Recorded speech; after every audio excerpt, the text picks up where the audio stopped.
Binge Audio.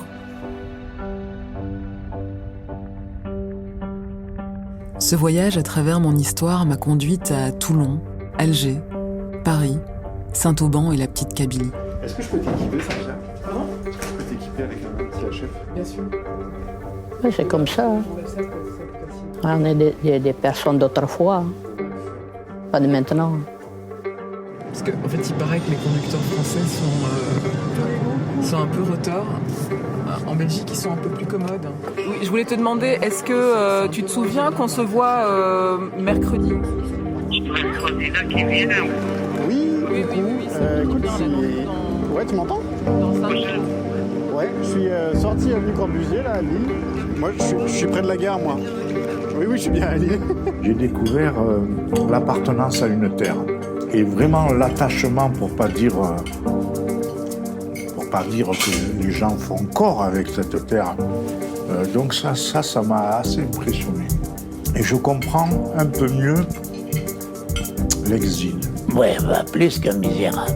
Je te dis, ceux qui n'ont pas de champs, ceux qui n'ont pas d'arbres oliviers, ceux qui n'ont rien. Ils doivent se débrouiller. Et le chanson qu'on dit à Giclée, il était dans le mur jusqu'à l'indépendance. Ça a été étouffé, ça, parce que même il y en a des traces parce que même un sous-officier, avec sa vingtaine de bonhommes, il avait des pouvoirs, il pouvait se permettre de tuer n'importe qui. C'est la meilleure façon de faire en sorte que ça s'oublie, c'est surtout de ne pas en parler, surtout pas à ses descendants, tu vois.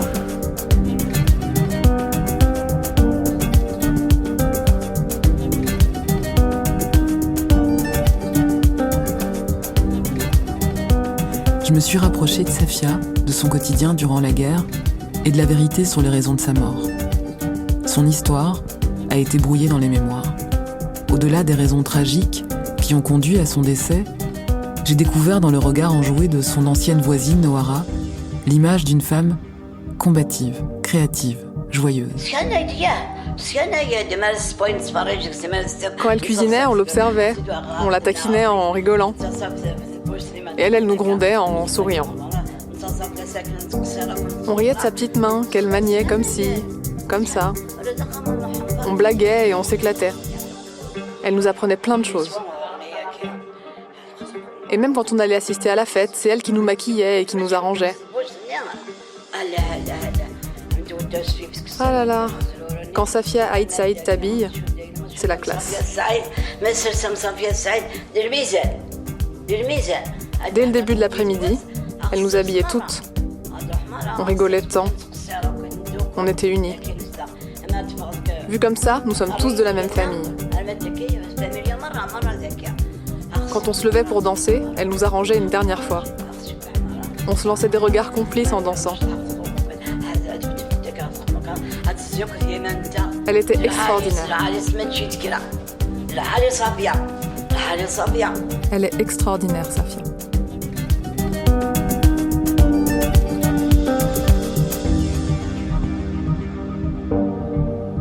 J'ai découvert ma culture à travers elle, ses talents d'artisane, signe de l'existence d'une culture riche, ancestrale, sophistiquée et précieuse, préexistante à la période coloniale. Lettre du lieutenant-colonel Forêt, avril 1843, à la suite d'une campagne dans l'Ouar-Sémis. Des villages semblables à nos bourgs de France, tous entourés de jardins, de forêts immenses, d'oliviers de la taille des platanes de Perpignan. Nous étions stupéfaits de tant de beauté naturelle. Mais les ordres étaient impératifs et j'ai dû remplir consciencieusement ma mission en ne laissant pas un village debout, pas un arbre, pas un champ.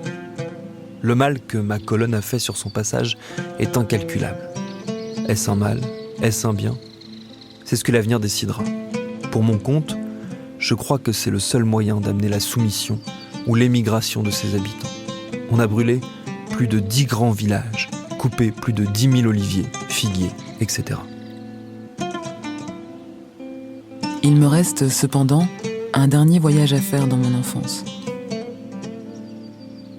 Je réalise à quel point cette entreprise de destruction identitaire, de perte de soi, d'effacement, a perduré au-delà des frontières et du temps. À la maison, on ne parlait pas de notre culture ou de notre histoire. Mes parents s'effaçaient. Et des voix au téléphone demandaient parfois à parler à Gilbert ou à Suzanne.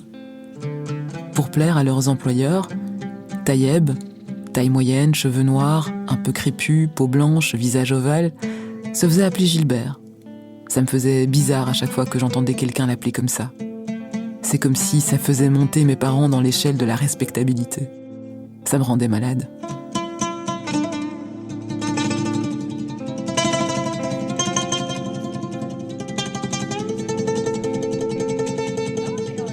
Ma mère était devenue femme d'ouvrage et les employeuses l'avaient nommée Suzanne, un prénom inoffensif. Mes parents avaient été dépossédés de leur prénom, de leur identité, comme leurs parents avaient été dépossédés de leur terre. Je suis retournée voir ma mère pour lui demander d'où était venue cette idée de se faire appeler Suzanne. Ça, c'est Madame Moradian. Comment ça, Madame Moradian, c'est celle qui avait fait le Congo? Oui. Je trouvais que ça ressemblait à mon nom. Sassi, ça ressemble à Suzanne. On m'appelait Sassi, moi, normalement. Aziza, c'est sur ma carte d'identité. Elle m'appelle jamais Aziza. Qu'est-ce que tu viens de mettre dans la casserole, là? Il y a plein d'épices. Ben, du tout. Hein. Et donc, c'est Madame Moradian qui a décidé, cette dame-là chez qui t'allais faire les ménages, qui a décidé qu'il fallait que tu t'appelles Suzanne. La pêteuse, là. Elle était méchante avec... Elle m'a dit quand un noir veut prendre un vêtement, il le déchire pour que je lui donne, mais je le jette à la poubelle. Elle était raciste. Ah oui, oulala. Et donc, c'est elle qui a décidé qu'il fallait t'appeler Suzanne, que ça faisait mieux que Sassi, quoi. Et comment est-ce qu'elle t'a dit Suzanne Sassi? Elle t'a dit ça comment? Je sais pas, un jour elle me dit tiens, c'est mieux Suzanne parce que c'est plus facile. L'autre elle sait pas le dire soi-disant. Sassi, elle sait pas le dire. Mais alors, et pourquoi papa, alors lui, il s'appelait Gilbert? Son vrai prénom c'est Taïeb, pourquoi on l'a appelé Gilbert? Mais lui c'est au restaurant, c'est peut-être plus facile pour les gens. Hein. Dans le temps, ils étaient racistes. T'as vu les machins qu'il avait comme permis de travail? Ils étaient racistes. Hein. Ça, c'est plus facile pour l'engager. Hein. Comme pour faire écho à cette aliénation de prénoms, quand j'étais petite, ma mère me lavait les cheveux avec un shampoing à la camomille. Il y avait moi, et puis cette blonde sur le flacon. Le shampoing ultra doux, c'est ton truc? Ah, évidemment, parce que alors, les cours et les contrôles, au secours. Hein.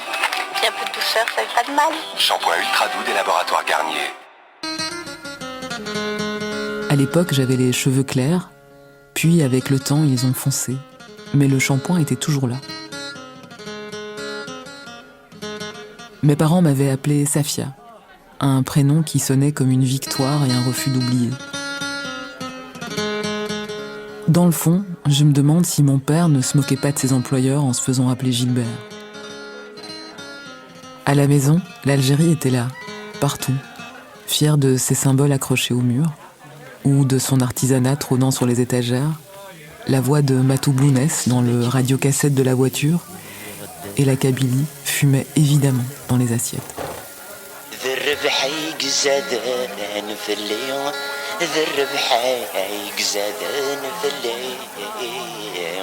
La famille était toujours debout derrière l'équipe de foot algérienne. Et puis on était chez nous, dans notre maison. Mon père était fier d'avoir accédé à la propriété. Lui, l'exilé, le sans-pape, le français entièrement à part, devenu un quête de Bruxelles, fier de sa belgitude, arraché au prix fort. Je n'ai eu mes papiers que quand je me suis marié. Avant, j'étais clandestin. Donc c'est en te mariant avec elle que tu as eu tes papiers? Oui. C'est que j'ai eu mes papiers. Et à l'époque, c'était tout simplement un certificat d'inscription au registre des étrangers. Donc c'est une carte d'identité valable uniquement tous les 6 mois. T'es pas le bienvenu, voilà, c'est tout. Non, je suis un être inférieur. Comme chez les Français, on ne nous appelle pas par notre nom. Nous sommes tous des Mohamed ou bien des Bic. et des bécos.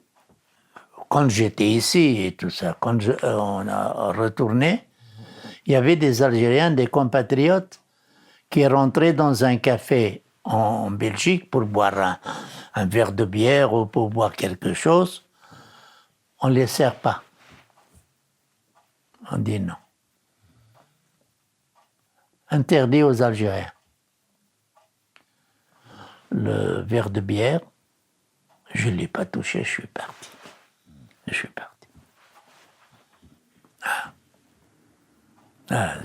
Tout ça, j'ai vécu. Si je me serais laissé faire aussi déjà en France, là, je ne serais pas ici. Tu ne seras pas là non plus. J'ai dû me débrouiller aussi un peu. Et ici, au début, c'était pas la gloire non plus, hein. S'il fallait avoir un permis de travail, je crois que je les ai ici, hein. Je vais encore te les montrer. Mais on est sorti vainqueur. Moi, je me suis remarié, j'ai refait une maison, j'ai élevé 5 enfants, 5 universitaires, et voilà. Les souvenirs que m'ont confiés les personnes que j'ai rencontrées continuent à vivre et à se déployer, comme si la mémoire s'était remise à battre. Ma mère continue à retrouver des souvenirs en exhumant des archives familiales avec de nouvelles trouvailles tellement précieuses. Regarde le chat, Pichou. Parce qu'elle aime bien rentrer dedans. C'est ça, elle veut rentrer dans le sac. Ouais. Regarde, Chichi, regarde, mais regarde. Bernard m'écrit régulièrement pour me parler de ce qui le hante. On apprend à s'écouter. On reste en contact. Par contre, votre téléphone, j'arrive pas, il y a un numéro en trop, comment ça se fait? C'est un numéro belge.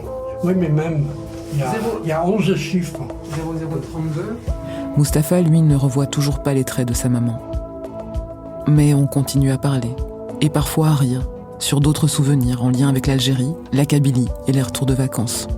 C'était la seule paire de souliers que j'avais. Tu les as gardés au pied? Ah ben bien sûr. Non mais quand t'allais au village, après tu les as gardés au pied? Ah ben oui, bon c'était vite fait, elles ont tenu 3 ou 4 mois. Et c'est fini. Ouais. Moi je dis ça parce que quand on est en Kabylie, en fait on met pas de chaussures. Non, on met pas de chaussures. Quand j'étais enfant et qu'on allait au bled, on mettait pas de chaussures. Et j'étais tellement bien pieds nus, enfin j'avais un peu des palmes à la fin, chaque fois des vacances. Et que quand je revenais à Bruxelles, j'allais, juste pour m'amuser, j'allais à pied, j'allais pieds nus, au magasin, pas très très loin, c'était quand même à 200-300 mètres. Ouais. Mais c'était un peu bizarre quand même pour les gens de voir quelqu'un pieds nus. Puis un soir, Mustapha m'a rappelé. Il était heureux d'avoir remis la main sur le certificat de naissance de sa mère. Ça m'a fait bizarre de voir son nom écrit noir sur blanc. Et cette date à côté, 1925. Une date de naissance, enfin une année.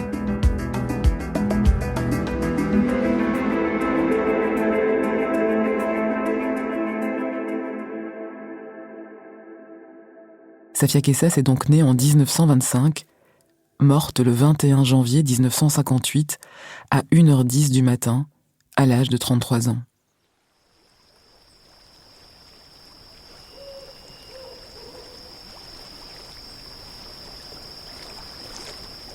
J'aurais voulu me recueillir sur sa sépulture, mais sa tombe a disparu, ensevelie lors d'un éboulement qui a eu lieu après la guerre. Même après la mort, le sort semblait s'acharner comme pour l'effacer. Ce sont des âmes d'ancêtres qui nous occupent, substituant leur drame éternisé à notre juvénile attente, à notre patience d'orphelin, ligotée à leur ombre de plus en plus pâle. Cette ombre impossible à boire ou à déraciner.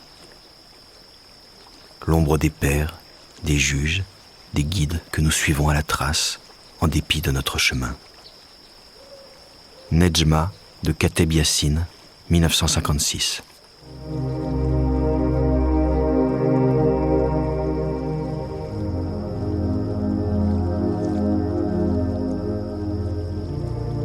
Je repensais à cette citation de Frantz Fanon, qui résonnait en moi comme pour la première fois. Chaque génération doit, dans une relative opacité, découvrir sa mission, la remplir ou la trahir.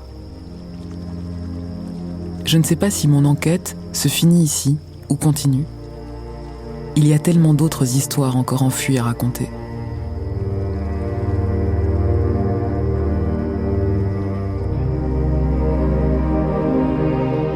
J'ai découvert que nous n'étions pas des êtres vides, déposés là, que nos histoires suivaient des trajectoires collectives et qu'elles valaient la peine d'être racontées. J'ai découvert que nous n'avions besoin que d'une chose essentielle, être nous-mêmes, fiers de nous-mêmes.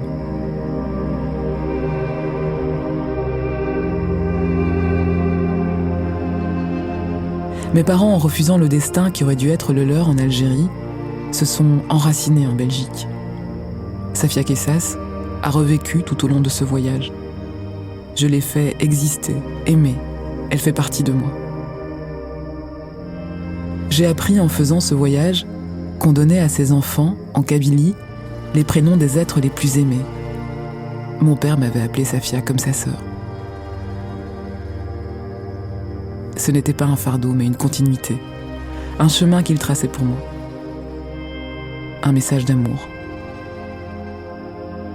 Durant tout ce voyage, j'ai senti à nouveau la main de mon père tenir la mienne.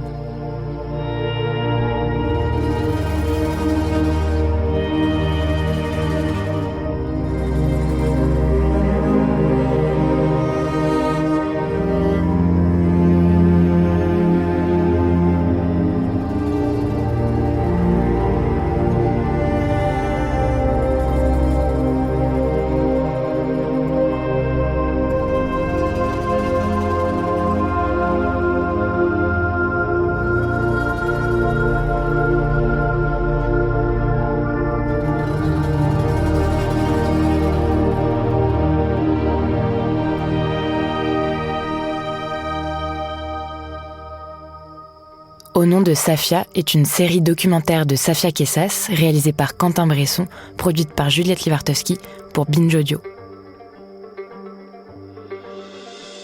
La musique originale a été composée par Yann, prise de son Quentin Bresson et Mathieu Neupré. Avec les voix de Jaïs Jill, Yohan Tayeb, Thomas Rozek et Anaïs Daïka. Nous remercions Aziza Senan, Ali Meki, Asia, Gilles Munier, Bernard Montagne, Mustapha Bounab, Nanwara, Mourad Bounab, Sonia Yassa, Ali Ghani, Mouloud Benyoub, Riyad Kirwani, Raphaël Branche, le service historique de la Défense à Paris, Joël Renez, Yves, Nathan, Loua et Pichou.